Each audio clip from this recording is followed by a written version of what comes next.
Assalamualaikum, hai semua, taqabbalallahu minna wa minkum, syamana wa syamakum taqabbal ya karim. Selamat Hari Raya Idul Fitri 1445 Hijriah buat seluruh umat muslim di dunia. Jadi hari ini sih berhubung masih suasana lebaran hari kedua, saya mau share beberapa resep hidangan Idul Fitri yang kemarin saya masak ya. Pas banget di malam takbiran. Saya masaknya gak banyak moms, tapi insya Allah semuanya sedap-sedap dan bikin gak berhenti makan. Kita cek aja yuk apa aja sih yang saya bikin kemarin.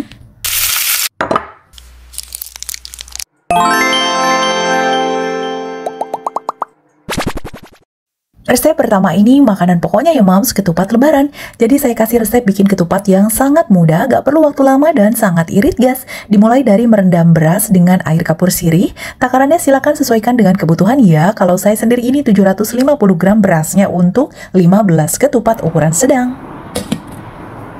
Setelah berasnya direndam dengan air kapur sirih selama 1 atau 2 jam, selanjutnya tiriskan airnya dan kita mulai masukkan berasnya ke dalam cangkang ketupat. Ini cangkangnya saya beli di pasar ya moms. Satu cangkang harganya Rp1.000, sangat murah ya dibanding kita harus bikin cangkang sendiri. Nah, kayak gini nih cara pengisiannya ya moms. Untuk per cangkangnya saya isi cukup setengah aja, tapi bisa juga disesuaikan dengan jenis berasnya ya moms. Saya ini isi setengah karena kalau terlalu sedikit nanti ketupatnya bisa lembek, kalau terlalu banyak nanti ketupatnya bisa keras dan juga bisa bantat ya karena terlalu berdesakan. Nah, ini saya isikan 10 piece dulu ya moms. Kalau udah terisi semua, jangan lupa ikatkan tali-tali ketupatnya biar pas direbusnya jadi beraturan, gak lompat ke sana sini dan memudahkan juga buat nanti kita angkat dari pancinya.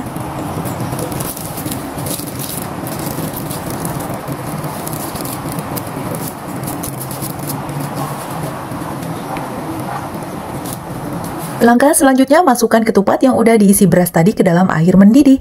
Jadi tahap merebusnya langsung di air yang udah mendidih ya moms, jangan di air mentah. Dan takaran airnya harus banyak sampai ketupatnya terendam. Jangan sampai ada ketupat yang nggak terendam air ya. Setelah ketupatnya dipastikan terendam air, lalu tutup pancinya dan nyalakan apinya.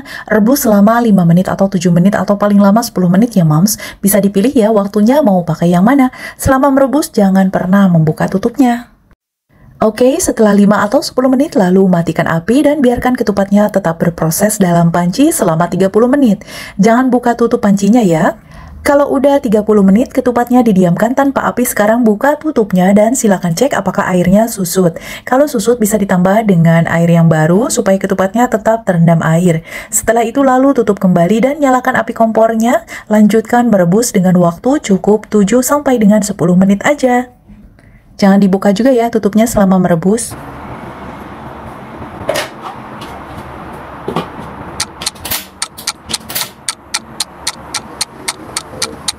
Setelah 7 atau 10 menit, sekarang matikan apinya dan biarkan ketupatnya tetap di dalam panci selama 30 menit.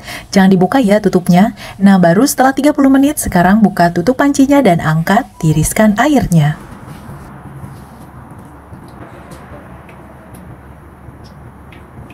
Untuk hasil yang lebih maksimal, sebaiknya ketupat yang sudah matang langsung digantung supaya benar-benar gak ada air yang terjebak dalam ketupatnya, sehingga ketupat akan awet dan gak benyek. Selamat mencoba!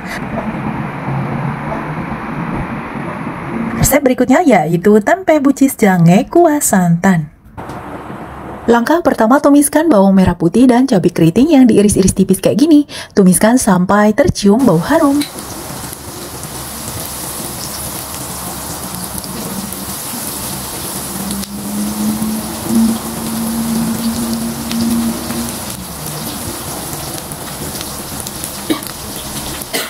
Tambahkan juga daun salam dan lengkuas. Jadi resep ini lebih simpel ya moms, gak perlu terlalu banyak pakai bumbu yang macam-macam. Selanjutnya tambahkan 1,5 liter air dan 1 saset santan kara.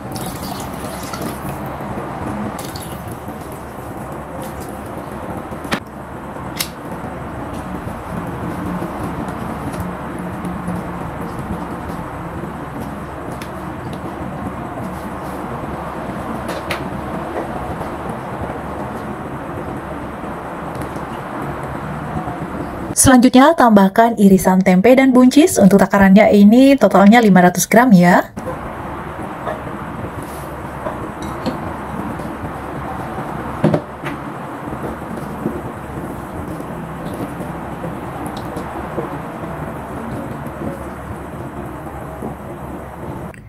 Selanjutnya bumbui dengan kaldu ayam bubuk. Kalau suka pakai gula silakan bisa pakai gula cukup 1 sendok teh aja ya moms, biar gak jadi manis. Nanti rasanya jadi aneh kalau terlalu manis. Selanjutnya tambahkan setengah batang kayu manis. Jadi kayu manis ini bikin masakannya itu lebih unik ya rasanya. Dan selanjutnya tambahkan kerupuk jange atau dorok dok. Ini kerupuknya satu kantong harganya 10.000 ya moms, bisa beli di pasar aja.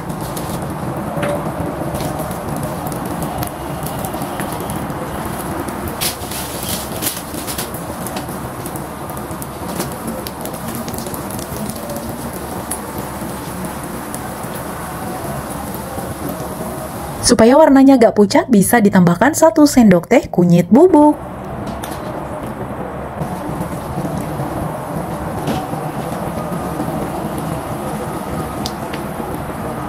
Nah, ini udah matang ya, alhamdulillah. Sekarang kita angkat ya. Nah, ini dia sayurnya, seger ya moms, dan pastinya sedap banget. Selamat mencoba, sekarang kita melangkah pada resep berikutnya, yaitu sambal goreng kentang pete spesial ati ampela. Langkah pertama, goreng 4 pasang ati ampela yang udah diiris kayak gini. Goreng sampai setengah kering. Jangan terlalu kering ya moms, nanti jadi alot.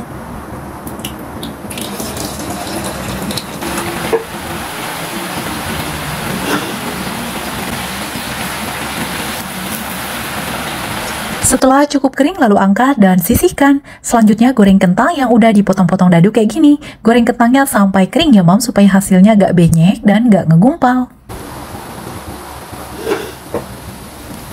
Setelah matang lalu angkat kentangnya dan tiriskan minyaknya.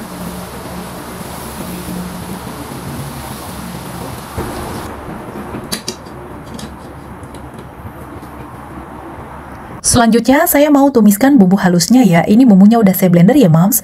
Komposisinya ini bawang merah, bawang putih, kemiri, lada, ketumbar bubuk, cabai merah keriting, jahe, lengkuas, dan tomat. Jadi jahe dan lengkuasnya ini udah langsung dihaluskan ya. Makanya untuk takarannya ini lebih sedikit daripada jahe dan lengkuas yang digeprek. Setelah bumbunya matang dan tercium bau harum, sekarang masukkan kentang dan ampela yang tadi udah kita goreng. Selanjutnya tambahkan 3 papan pete yang udah diiris-iris kecil kayak gini, lalu aduk pelan supaya tercampur merata dengan bumbunya.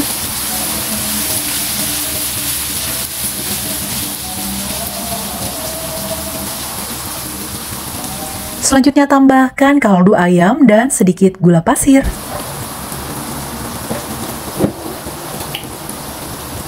Tambahkan juga daun salam dan daun jeruk, dan tak lupa juga tambahkan serainya ya moms.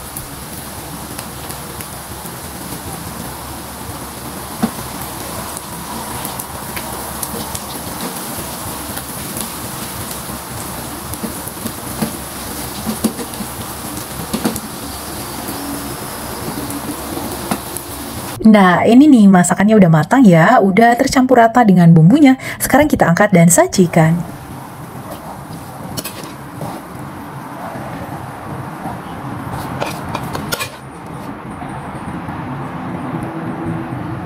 Wah, alhamdulillah nih, sambal goreng kentang yang merah merona.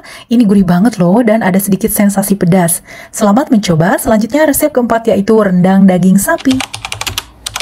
Langkah pertama, saya mau rebus dulu daging sapinya dengan 1 liter air. Merebus tanpa bumbu lebih membuat dagingnya cepat empuk ya mam. Saya ini bikin rendangnya cuma sedikit ya, cuma 500 gram aja. Selanjutnya blender bumbu rendangnya. Ini ada bawang putih, bawang merah, cabai merah, kemiri, pala, dan jintan. Supaya gak seret pas ngeblendnya, saya tambahkan sedikit air ya mams, karena memang nantinya bumbu ini gak akan digoreng dulu, jadi gak membutuhkan minyak sama sekali.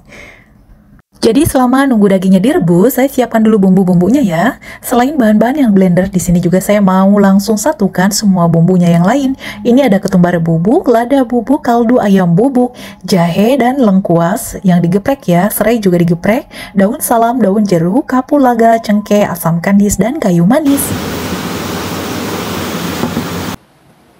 Nah, sekarang kita cek dagingnya ya moms. Ini airnya udah susut, jadi udah bisa diangkat ya. Saya siapkan dulu panci yang lebih besar.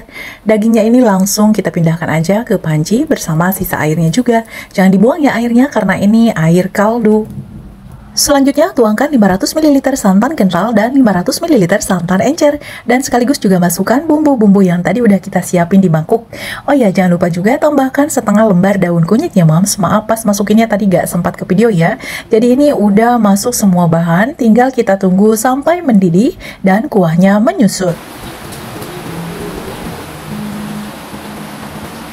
Nah, kalau ini udah susut banget nih kuahnya, tapi belum layak diangkat, karena ini masih bentukan kalio ya, belum jadi rendang. Kalau rendang itu kuahnya harus benar-benar susut, cenderung kering.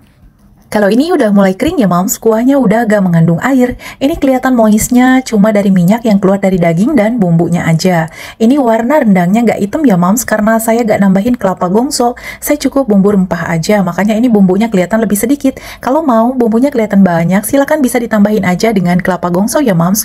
Kelapa gongso tuh kelapa parut yang digongso terus ditumbuk halus. Itu memang biasa dicampurkan pada rendang supaya rendangnya nampak lebih hitam.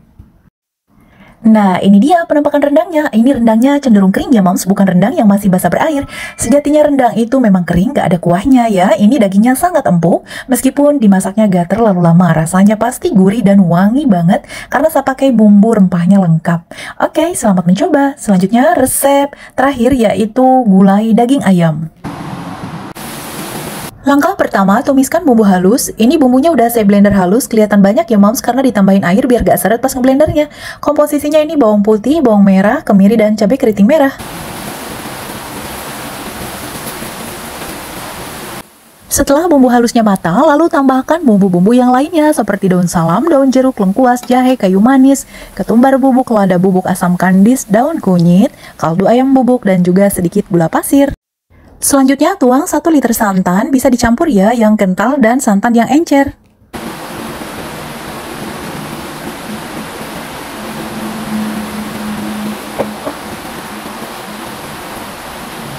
Selanjutnya masukkan 500 gram ayam campur paha atas dan paha bawah. Saya ini pakai ayam broiler ya moms, kalau mau lebih mantap bisa pakai ayam kampung moms.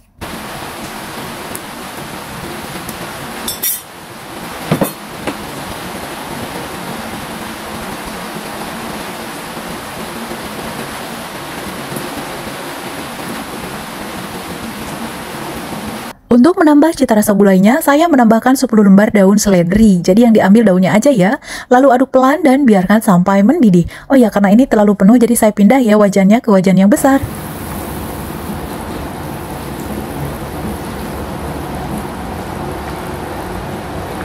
Untuk lebih menambah gurih dan wangi gulainya, saya menambahkan bawang goreng. Ini bawangnya dari 3 siung ya moms. Kalau ditambah bawang goreng, masakan gulai itu jadi wangi menggoda. Alhamdulillah, gulai ayamnya udah matang nih moms.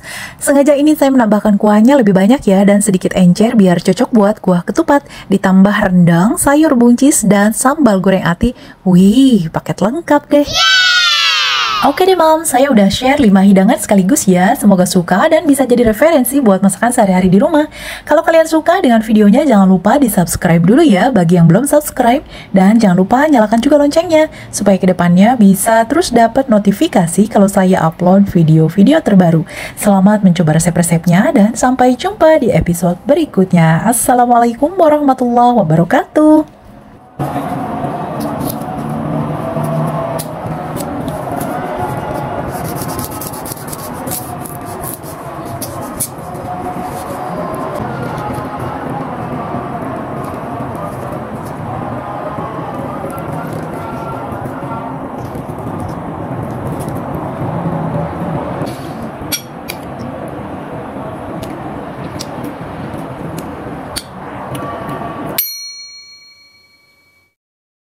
Di episode berikutnya Melly May Cooking mau share tutorial membuat cookie coklat yang enak banget. Isi coklat, toppingnya pun coklat. Tunggu tanggal tayangnya ya. Stay tuned.